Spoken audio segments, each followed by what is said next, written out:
as a Jewish Canadian, there are more of us in Ottawa, in Canada, and around the world who are taking a stand in solidarity with our Palestinian sisters and brothers.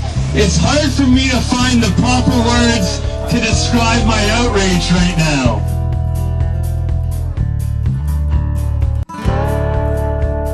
Is it the fact that Israel has created the world's largest open-air prison in the Gaza Strip? Or is it the fact that Israel has continued to massacre the people of Gaza for the past week, and this is ongoing as we speak?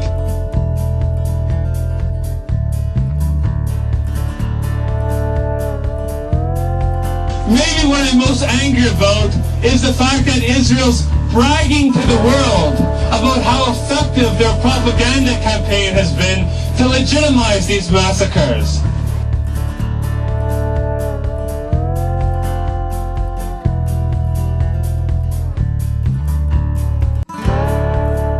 Or let's take it closer to home. What about the fact that our own government is calling these massacres Israel's right to self-defense? I am Palestinian. I was born under occupation in Nablus. So I'm sure you'll understand how hard it is to know what to say at a time like this. Words cannot describe our anger, sadness, horror, and outrage as we watch our sisters and brothers, mothers and fathers, sons and daughters being massacred in Gaza.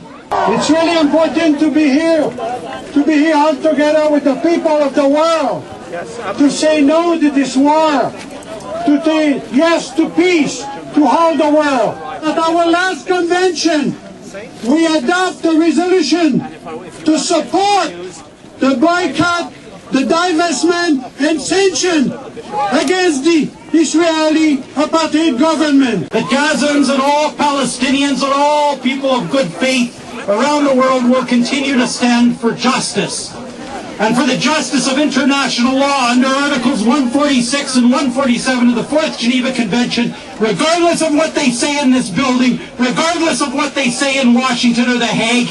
These are war crimes. Bombing a mosque, bombing a pharmacy, bombing a university. In what twisted world is this self-defense? Why is it considered anti-Semitic to oppose Israel's massacres? On behalf of Independent Jewish Voices, representing many of the Jews across Canada who support peace and justice, I condemn the Israeli massacre of the people of Gaza. Because Israel claims to represent all Jews, we Jews have a particular obligation to stand up for justice and humanity. Israel and its supporters are spreading dangerous lies to justify the assault on the people of Gaza. They claim that this is a war to defend Israel's security, which targets Islamist militants. This is not a war. It is the world's fourth largest military force massacring captive, starving people whom they've held under siege for years and under occupation for 60 years. It is a war crime, a humanitarian disaster, and a sin.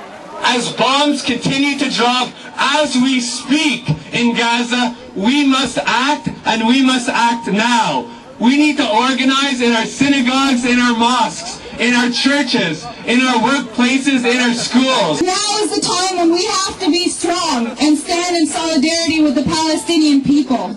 I speak on behalf of the 4.5 million members of the Canadian Peace Alliance. And we know that the Israeli attack and the Israeli blockade and the Israeli occupation are illegal, immoral, and are an abomination. I want to send one more word of hope, and that is that we know that this, what we stand up in